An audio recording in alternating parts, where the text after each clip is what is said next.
Byla skutečnost, že došlo k velkému míšení mezi lidmi, kterým dnes říkáme lidé, moderními lidmi a těmito dřívějšími skupinami. Evoluce by měla probíhat pomalu a změna druhu by měla trvat tisíce let. Ale když se vědci podívali na starověkou lidskou DNA, zjistili něco šokujícího.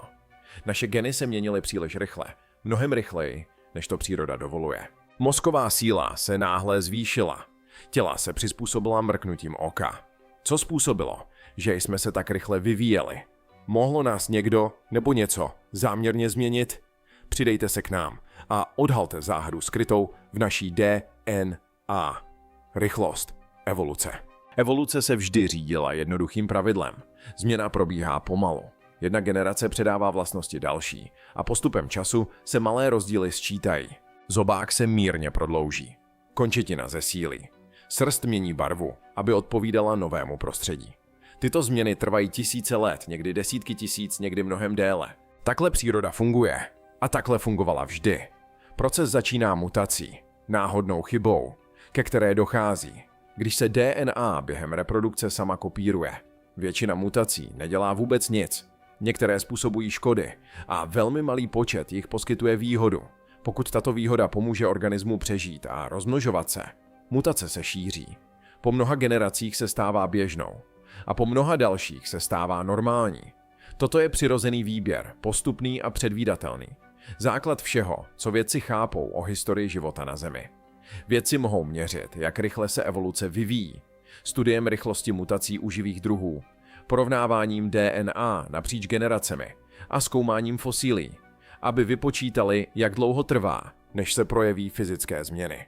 Čísla jsou konzistentní a ukazují, že velké změny ve struktuře těla, velikosti mozku nebo metabolických systémech vyžadují obrovské časové úseky. Nový rys se neobjeví jen tak, ale buduje se pomalu, kousek po kousku, po nespočet generací. Lidská evoluce by měla následovat stejný vzorec. Ranní homininy chodily vzpřímeně před miliony let. Jejich mozky se časem rozšiřovaly, nástroje se staly složitějšími. Jazyk se vyvíjel a oheň byl ovládán. Každý milník se odvíjel v obrovském časovém úseku. Od Oralopitheka přes Homo habilise až po Homo erectus a Homo sapiens jsou změny viditelné ve fosilním záznamu. Postupné a logické, dokonale odpovídající modelu. Ale když se vědci blíže podívají na DNA moderních lidí, objeví se něco zvláštního. Časová osa se nevždy shoduje a některé změny se projevují příliš rychle. Vlastnosti, jejichž vývoj by měl trvat desítky tisíc let, se objevují za zlomek této doby, přičemž celé části genomu se mění způsobem, který neodpovídá pomalému a drtivému tempu přirozeného výběru.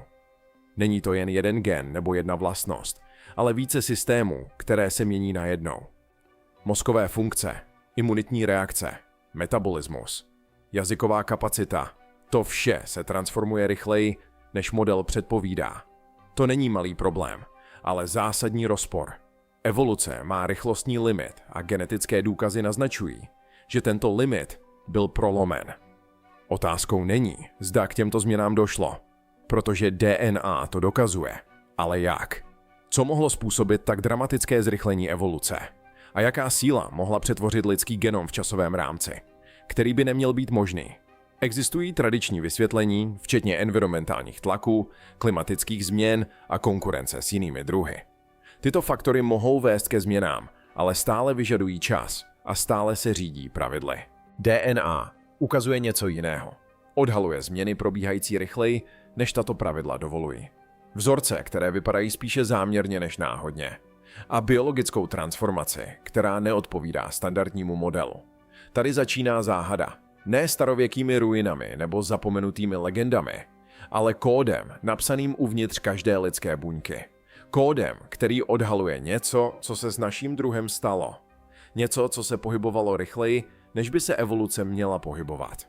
Něco, co zanechalo stopu, vědci teprve teď začínají chápat. A něco, co vyvolává otázku, kterou si nikdo nechce položit nahlas. Pokud má evoluce rychlostní limit a lidé ho překročili, co nás pak skutečně změnilo? Čtení starověkého genomu.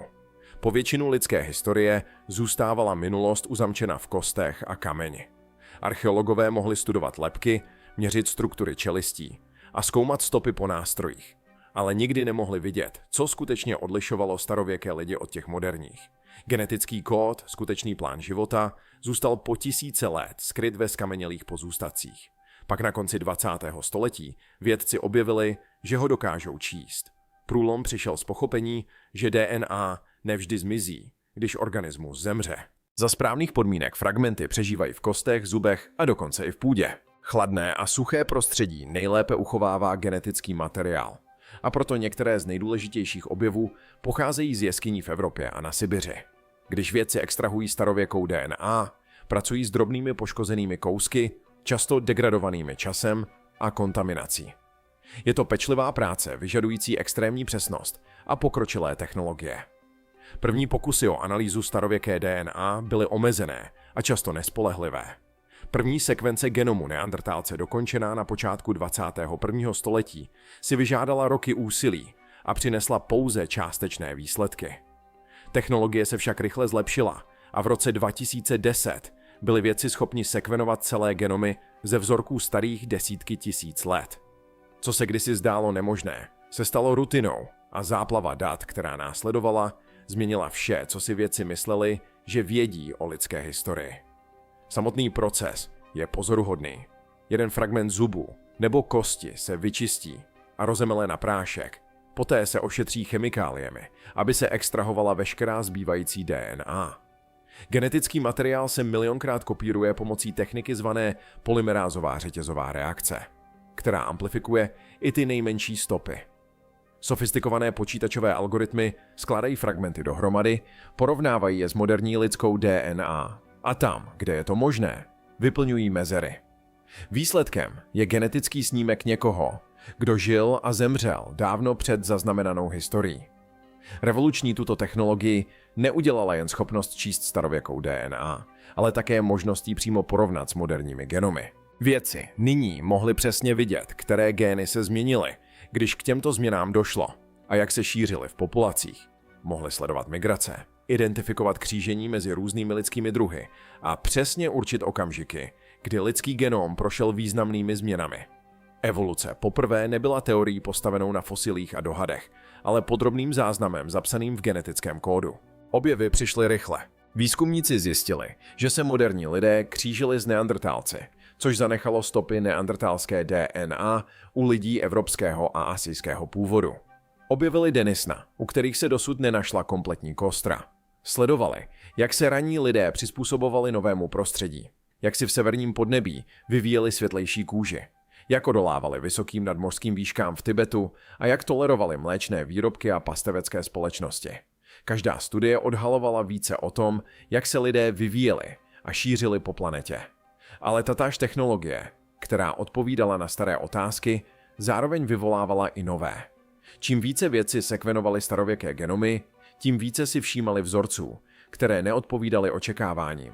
Změny, které měly trvat desítky tisíc let, se objevily už za několik tisíc let. Geny spojené s vývojem mozku vykazovaly náhlé změny bez jasné příčiny v prostředí.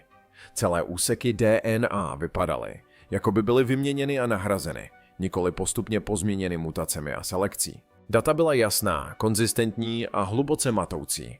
To je základ záhady. Ne spekulace ani starověká legenda, ale hmatatelné důkazy extrahované z kostí a analyzované v laboratořích po celém světě. Technologie existuje, data jsou skutečná a časová osa, kterou odhalují, neodpovídá příběhu, který má evoluce vyprávět. Něco se stalo s lidským genomem, něco rychlého a hlubokého.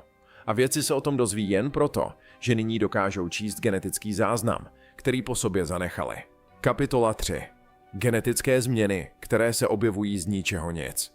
Když vědci poprvé začali porovnávat starověkou a moderní lidskou DNA, očekávali, že najdou postupné posuny. Malé mutace hromadící se v průběhu času, vlastnosti šířící se pomalu populacemi, stálý postup evoluce, který dělá to, co vždy. Místo toho však objevily skoky. Náhlé změny, které se objevily bez očekávaných přechodů mezi nimi. Geny, které ve starověkých vzorcích vypadaly jedním směrem, vypadaly o několik tisíc let později zcela jinak. Bez jasné cesty od jednoho k druhému. Jedním z nejvýraznějších příkladů jsou geny související s vývojem mozku. Lidský mozek je to, co nás odlišuje od všech ostatních druhů. Je větší a složitější, než by měl být u primáta naší velikosti. Vědci identifikovali specifické gény, které řídí růst mozku, nervová spojení a kognitivní funkce. Když zkoumali tyto gény ve starověké DNA, zjistili, že změny probíhají mnohem rychleji, než by přirozený výběr dovolil. Varianty spojené se zpracováním jazyka, abstraktním myšlením a formováním paměti se v genetickém záznamu objevily náhle, jako by někdo přepnul vypínač. Nejednalo se o drobné úpravy, ale o zásadní přeprogramování fungování mozku. Geny nevykazovaly pomalé hromadění mutací, typické pro evoluční změny. Místo toho vykazovaly náhlé změny, kdy se nové verze objevovaly v populacích v časovém rámci měřeném v tisících let, nikoli v desítkách tisíců. Pro srovnání trvá zhruba 100 let, než se jedna prospěšná mutace za normálních podmínek rozšíří v lidské populaci. Přesto se za zlomek této doby současně změnilo více genů souvisejících s mozkem. Imunitní systém vypráví podobný příběh. Lidé nesou geny, které určují, jak tělo rozpoznává a bojuje s nemocemi, což je kritický faktor pro přežití. Starověká DNA odhaluje, že určité imunitní geny prošly rychlou restrukturalizací, přičemž celé sekce byly nahrazeny nebo modifikovány způsoby, které se nepodobají typickým mutačním vzorcům.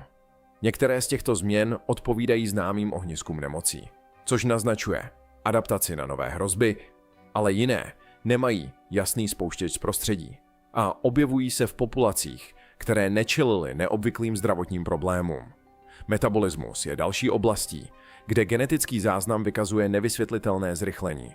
Geny ovládající to, jak tělo zpracovává potravu, ukládá tuk a reguluje energii, se v určitých populacích rychle posunuly.